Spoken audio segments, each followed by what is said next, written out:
Before there was Venom or Carnage, or even Toxin or Misery or Rascal, there were the Proto Symbiotes in the Marvel Universe, all thanks to the ancient malevolent deity Null. Hello everyone, welcome back to Marvelous Videos. In today's Marvelous video, we'll be exploring the likes of Mr. E, Void Knight, Exelon, and Grendel, who were a bunch of Proto Symbiotes, the earliest creations of Null. Null was miffed with the Celestials for creating life, so he tapped into the power of the cosmic void and created these proto-symbiotes, which are actually the earliest forms of the extraterrestrials that came to be known as the havoc-wreaking, twisted, violent, and murderous symbiotes in the Marvel comics and movies. If you're wondering what's responsible for turning the likes of Venom and Carnage into predatory monsters, it would be their precursors, the proto-symbiotes. So let's deep dive into the void and meet these stem cells of the symbiote world and, of course, their creator. But first, for those who need a refresher, here's a little breakdown of what the symbiotes are and how they're different from the proto-symbiotes. You may know this talkative guy called Venom who latched onto Eddie Brock in Marvel's Venom movies, or you might be familiar with Carnage, the psychotic red thingy that latched onto the sociopath Cletus Cassidy. These are organic, amorphous, extraterrestrial organisms called symbiotes, which can bond with their hosts, manipulate them, and give them superhuman abilities and even unique powers such as camouflage, web-slinging, energy projection, and more. Hosts are the most necessary element for a symbiote to thrive because, as Venom once said,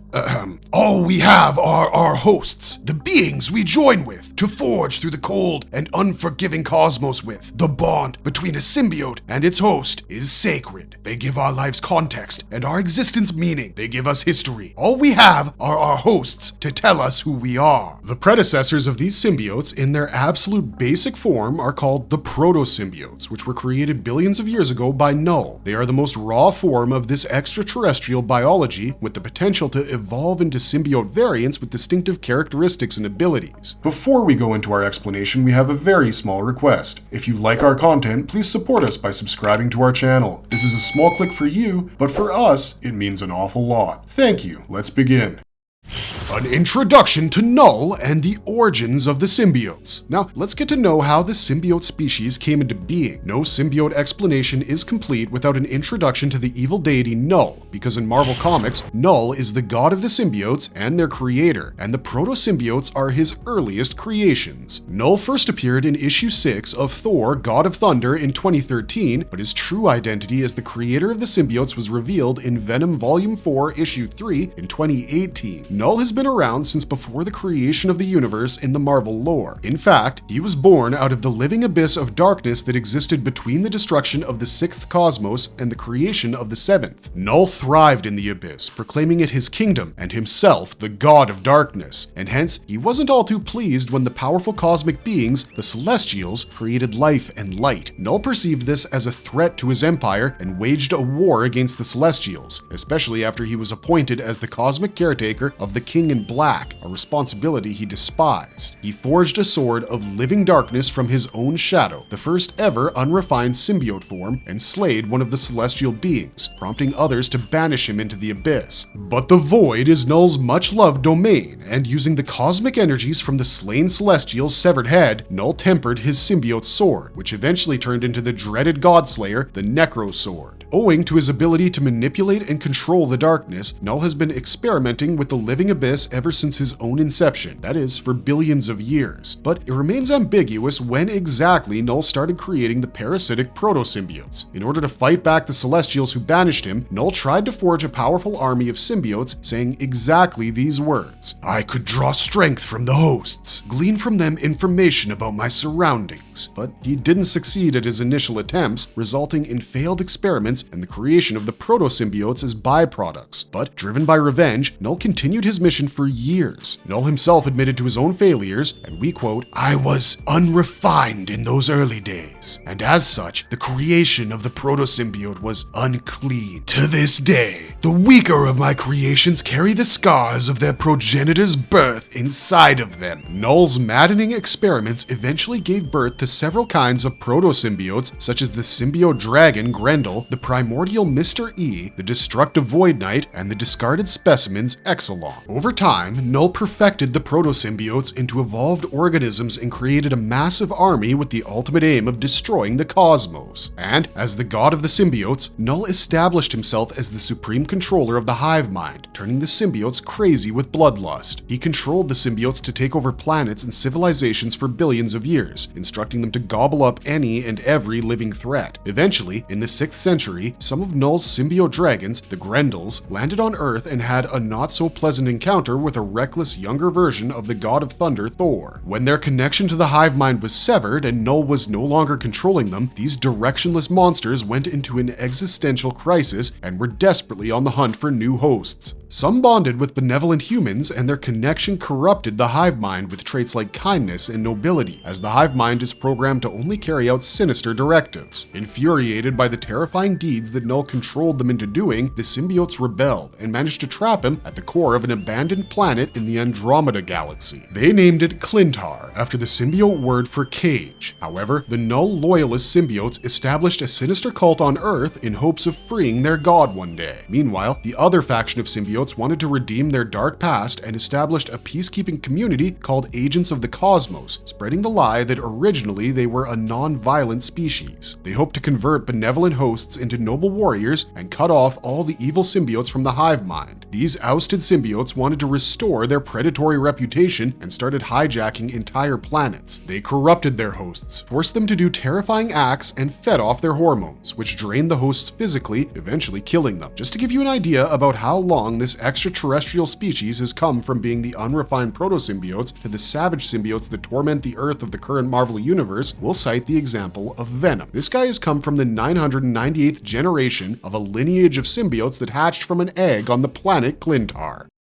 Exploring the key proto-symbiotes. All Black, the Necros Sword. We'll start our list of the proto-symbiotes with the aforementioned Necros Sword, the first ever and most powerful of all symbiotes. It all began when Null created the first ever symbiote from his shadow by manipulating the living darkness, which earned it the name All Black. He shaped this proto-symbiote into a sword and, as we told you before, used it to slaughter a cosmic god. Later, Null empowered the blade with the divine energy of the Celestial's head, turning the All Black and the Necros Sword and unknowingly forging a connection between this symbiote and the slain god. Stuck in the Between Realm and linked to the All Black, this slain Celestial turned into a bizarre afterlife being which trapped the souls of all those killed by the Necros Sword. Unaware, Null used this dangerously powerful weapon to go on a murdering spree against the gods of light, receiving the title of the Godslayer. This moniker passed on to the vengeful alien Gore when Null was defeated in a clash with the gods, and the Necros Sword bonded with Gore, who hated the gods for his own tragic past. Wielded by Gore, the Necros Sword slaughtered more and more divine beings and fed off their blood to grow more powerful. The Necros Sword too was a sentient, malevolent being which wanted to continue Null's god-killing agenda and influenced Gore to become an evil god just like its former master, granting him immortality. With its corrupting nature as a symbiote, the Necros Sword not only turned Gore into the God Butcher, but also influenced Allfather Thor into murdering Old Galactus and turned Old Galactus into the Butcher of Worlds. The Necros Sword proto-symbiote was a master of matter manipulation, creating armor, wings, and weapons by manipulating the living abyss. It manifested wings for Gore, enabling the alien to fly at a supersonic speed. The All Black was also able to create shadowy dark minions, the Black Berserkers. The All Black symbiote could also manipulate dark energy and make the host release energy blasts, which were potent enough to blow up space sharks. The Necros Sword also granted superhuman strength to its hosts, enabling Gore to throw chunks of the moon into space, fight gods, and even one-up the many versions of Thor. The Necros Sword was powerful enough to decapitate a Celestial and was indestructible, even when thrown into a black hole. This proto-symbiote made its hosts extremely durable, enabling Null to survive in battles against gods and enabling Gore to survive Thor's lightning attacks. It also granted Gore regenerative abilities and immortality, as he lived on for at least 3,000 years without growing frail.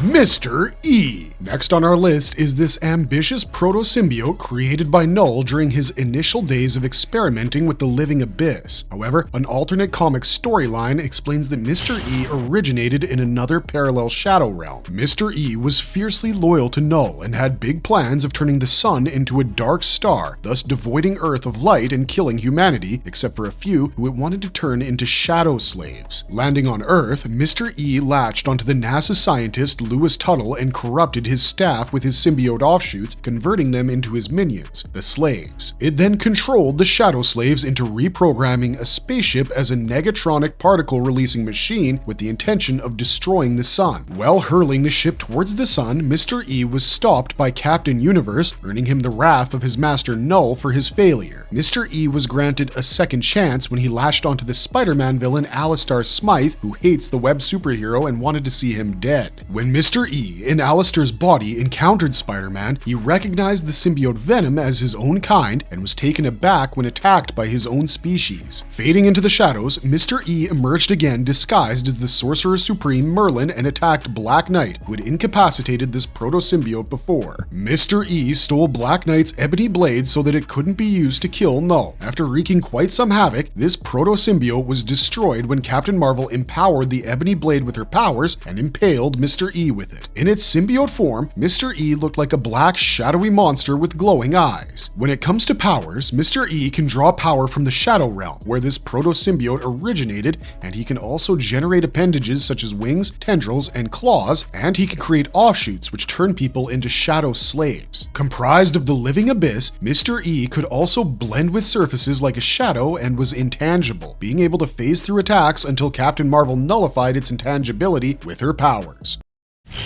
Void Knight. Here's another proto-symbiote that was fanatically dedicated to Null's goal of destroying light and life in all of the cosmos. Void Knight was created from the living abyss of darkness, which also harbored Null's artificially created throne world of the symbiotes, the planet named Clintar. Void Knight was created when the cosmic superhero Silver Surfer accidentally got sucked through time and space millions of years into the past and crash-landed on the symbiote throne world. Sensing that Null is instructing the symbiote hive mind to destroy all life in the cosmos, Silver Surfer is determined to thwart this evil god's plans. The Surfer was easily defeated, and this is when the proto-symbiote came into being and integrated with Silver Surfer to convert him into the Void Knight. The intended goal was to corrupt Silver Surfer into a slave for the symbiote hive and carry out Null's apocalyptic agenda. Thus, the Void Knight possessed the same powers as the Silver Surfer, including superhuman strength, durability, soul absorption resistance, cosmic energy manipulation, optic blasts, teleportation, and levitation, but on a much more enhanced scale. The Void Knight also had a unique form of transportation. Mocking the Silver Surfer's surfboard, the Void Knight created a grotesque surfboard from the abyss. The Void Knight met its end when Null had just begun tormenting Silver Surfer trapped within the proto-symbiote, and Ego, the living planet, interfered. Ego fired a psionic beam at the evil symbiote, setting it ablaze and destroying it in the process, thus freeing up the time-displaced Silver Surfer from Void Knight's grasp. The Void Knight had a terrifying appearance with a muscular physique and spikes jutting out of its shoulders, arms, and thighs. With a head crest and a horn, the Void Knight was the embodiment of sheer evil. Despite being short-lived, the Void Knight is said to be one of Null's most favorite creations.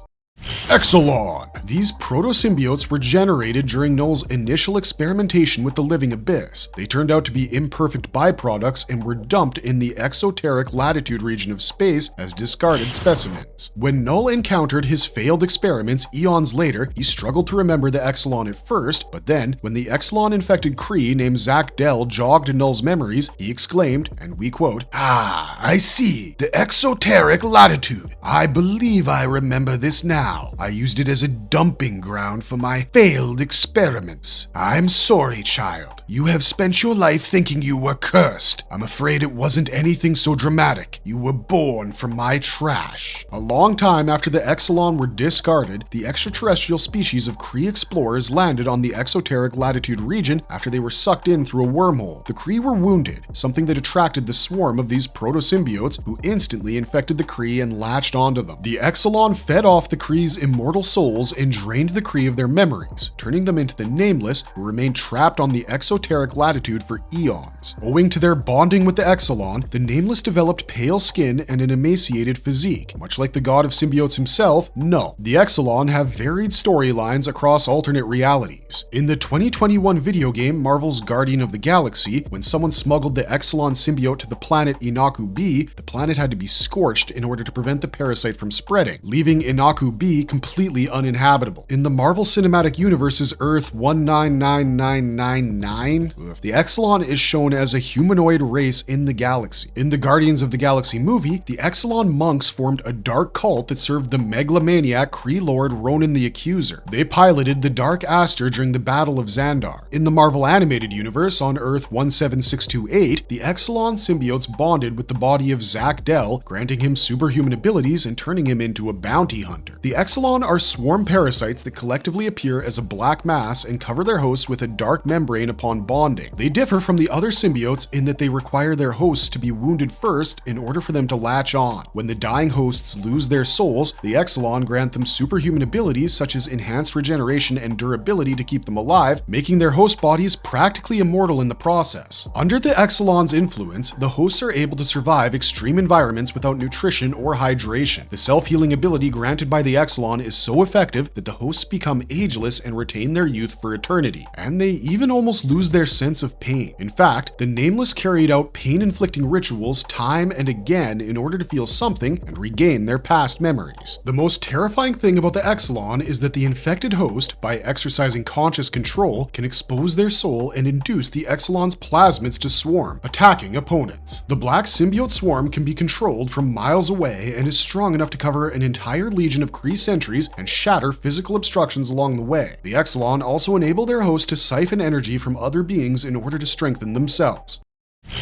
Grendel! Null's collection of Proto Symbiotes also includes a bunch of terrifying symbiote dragons created billions of years ago and unleashed upon the cosmos to rampage through planets, devouring any trace of life or light. In the 6th century, 2 such symbiote dragons landed in Scandinavia. The black dragon came to be known as Grendel, named after the draconic half-elf, and the red dragon, created out of Null's blood, was termed Grendel's mother. These dragons destroyed cities and wildlife on Earth till they clashed with our beloved Asgardian Thor, who struck Grendel down with his divine lightning bolts and electrocuted Grendel's mother with Mjolnir. Interestingly, Thor's exploits came to be recorded by Anglo-Saxon poets in the epic tale of Beowulf, one of the oldest pieces of English literature. Meanwhile, a symbiote-worshipping cult dedicated to Grendel cropped up on Earth, and it's said that after Grendel's fragments of its living abyss fell on Earth, they bonded with human hosts, granting these cultists knowledge about Null and the symbiotes. Centuries later, S.H.I.E.L.D. would discover Grendel's frozen body and carry out torturous experiments trying to create a super soldier to replace Captain America as part of the Sim Soldier program, but the project turned out to be a failure and Grendel was trapped in a remote S.H.I.E.L.D. facility. Over time, the Sim Soldier research was perfected, and Weapon V Sim suits were engineered out of Grendel's symbiote biomass. After the fall of S.H.I.E.L.D., Grendel and its offshoot are awakened by Null through remote hive control so that Grendel can free Null from his prison on Clintar. Before flying into space, Grendel went on a rampage across New York, encountering both Venom and Spider-Man. When Venom merged with one of Grendel's missing fragments, the Tyrannosaurus symbiote, Null attempted to integrate Venom and the Tyrannosaurus symbiote with Grendel, but Venom detonated sonic grenades and Grendel was dragged into the furnace, which destroyed the dragon symbiote. But a fragment of this dragon symbiote survived, bonded to Cletus Cassidy, and was overtaken by the Carnage symbiote, with Dark Carnage finally freeing Null from Clintar. Grendel gave rise to a bunch of offshoots, such as the Sim Soldiers, created by bonding biomass with wounded human hosts under the supervision of Nick Fury. But the Sim Soldiers were still connected to the hive mind and turned out to be super murderers instead of super soldiers. The Tyrannosaurus symbiote was one such offshoot that remained on Earth even after the Sim Soldiers were contained. The most menacing offshoot of Grendel is undoubtedly Dark Carnage. When a piece of Grendel survived, the Cult of Null bonded it with the corpse of the sociopathic mass murderer Cletus Cassidy and turned him into the monstrous, bloodthirsty Dark Carnage. This symbiote would go on to spawn several offshoots of its own. When it comes to powers, being a dragon symbiote, Grendel was significantly more powerful than other symbiotes with extraordinary speed, reflexes, strength, and healing abilities. Having developed wings, Grendel was capable of interstellar travel at hypersonic supersonic speeds. Owing to its dragon-like anatomy, Grendel used its tail, wings, and talons as weapons, and through matter manipulation, it could manifest tendrils to attack opponents. Both Grendel and its horde of offshoots could reanimate the dead, which we see in the case of Cletus Cassidy.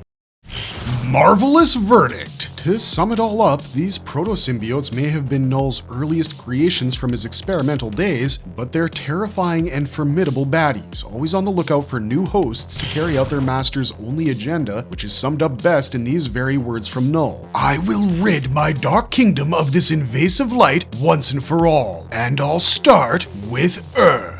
With their menacing deeds and deathly powers, the proto-symbiotes have undoubtedly become one of the scariest extraterrestrial villains in comics. So, which one of these children of Null piqued your interest the most? And which other symbiote variants do you want us to explore next? Let us know your thoughts in the comments section down below. We want to hear them. This is how we choose how we make new videos. So let us know what you want to see next on Marvelous Videos. This is Wheezy249 signing off for now, but you can always find me on Twitch. Thanks for watching, stay safe out there, and have a marvelous day.